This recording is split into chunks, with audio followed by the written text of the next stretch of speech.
tax return. You mean model railroad expansion budget.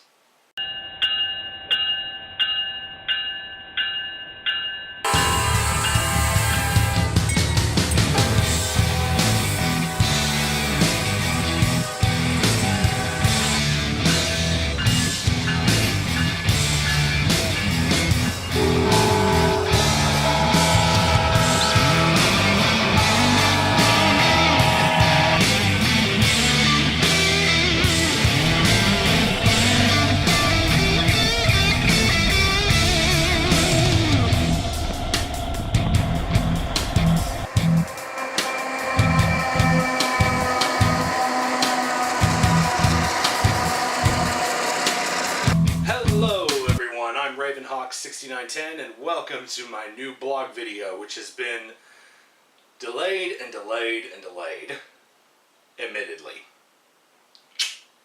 In typical blog video fashion for me, I am later than usual posting anything, simply because I don't want to bore you guys with the progress I've been making, or in some cases the lack thereof. But today we actually do have some things to talk about, which is why I slicked my hair back and wearing my fancy schmancy sunglasses and my Margaritaville. Wait a minute. Why am I in a Hawaiian shirt? It's in the middle of winter. Okay, who in wardrobe came up with this design? So basically what's been going on here in the train room for the last few months is touch and go progress, a lot of planning, some revisions, and trying to basically figure out what will work and what can't work. So I think I've finally got a firm idea of what I do want in here at last, and I'm going to start moving forward with those plans. As you can see, there is a second level of track now. There were 2 levels originally, so this actually makes 3. The first level, of course, was down here below where you can't see, and then there was also going to be an 048 track down here. But this section up here was originally just going to be used as a means for storage. But I recently decided, well, I've got it here, and I want to get the maximum number of trains running in here that I possibly can, so we may as well go ahead and use it. So I put this section of Lionel Fast Track down as a means to test, and as you can see behind me, it wraps through here, all the way around, and there's another shelf section right here that's just recently been added. And then behind the camera, where you can't see, it also goes across the doorway onto the other shelf section and will eventually curve around as well. So eventually I will have 3 levels with 4 trains running.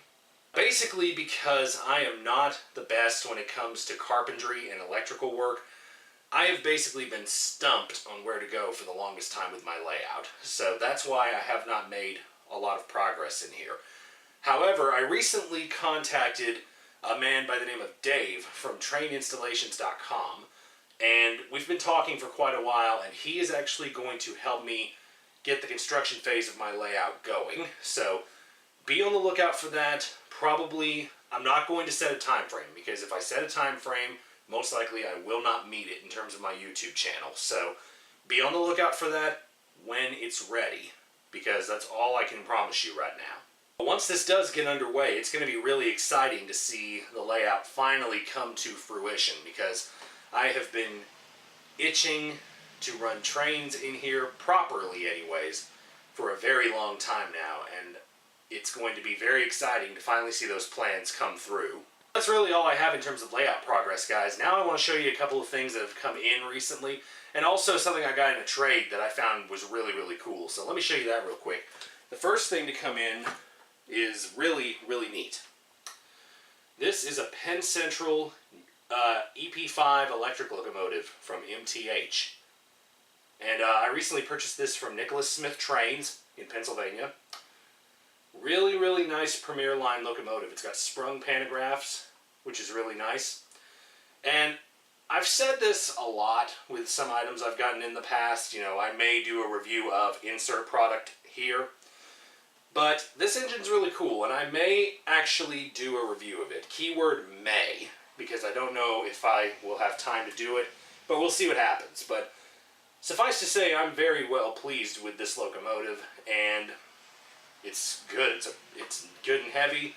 Like I said, the pantographs operate on their own, and it's got a really interesting horn on it. It actually has this speaker right here. Now, granted, the sound doesn't come out of here. It obviously comes out of the speaker on the bottom.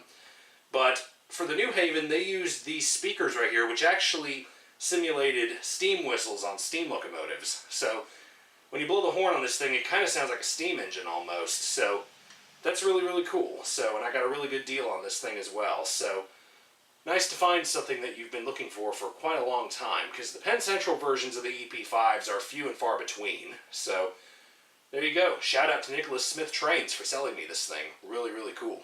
Next up is a passenger car that's just come in. This is one of the MTH Premier Line Norfolk Southern business train cars. In this case, this is the Railway Post Office car number 37.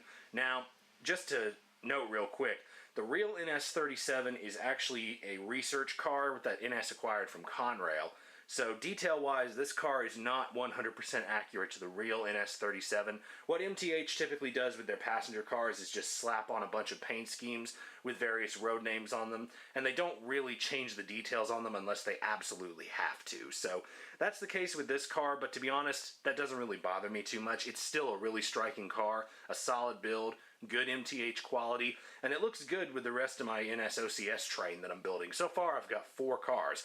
I've got the head-in power box car that my mom got me for Christmas, and then I've got the Florida and the Delaware, which I've had for a while now. So I guess sooner or later I'm going to have to start looking for those NSF units. Finally, the last item I want to show you guys is this MTH non-powered Norfolk Southern SD40-2. This is actually the Maersk Sealand locomotive. What the story is behind this engine is that Norfolk Southern, along with BNSF, painted up 2 engines to take to the dedication of Pier 400 in Los Angeles, California. And this engine actually stayed in NS paint for several years until it suffered some damage and it was forced to be rebuilt at Altoona, and subsequently got the horsehead scheme. Now, another quick thing to note is that the NS3333 is actually not the correct road number for the Maersk Sealand unit.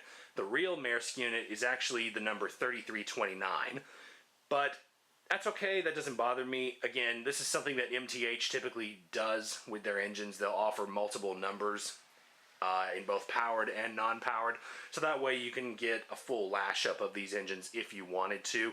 So the fact that this is a non-powered engine and it's a different road number, whatever. It really doesn't bother me too much. I'm not losing any sleep over it. I'm just glad to have the Maersk Sealand NS engine in my fleet at last, because this engine's pretty hard to find.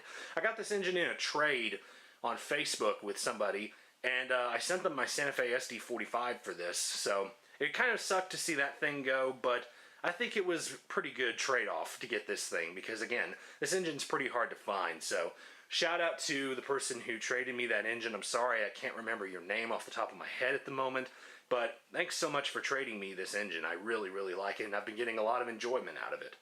That'll about wrap things up for this blog video, guys, so be on the lookout for other videos I've got coming down the road. I still have a big backlog of rail fanning videos that I desperately need to get done and get out there. For instance, I haven't done my Amtrak video yet, and I've got a video from the chat sub I haven't done, and I've also got a few miscellaneous videos that I have not uploaded yet, simply because I haven't had time to work on them. So I'll get them out as soon as I can.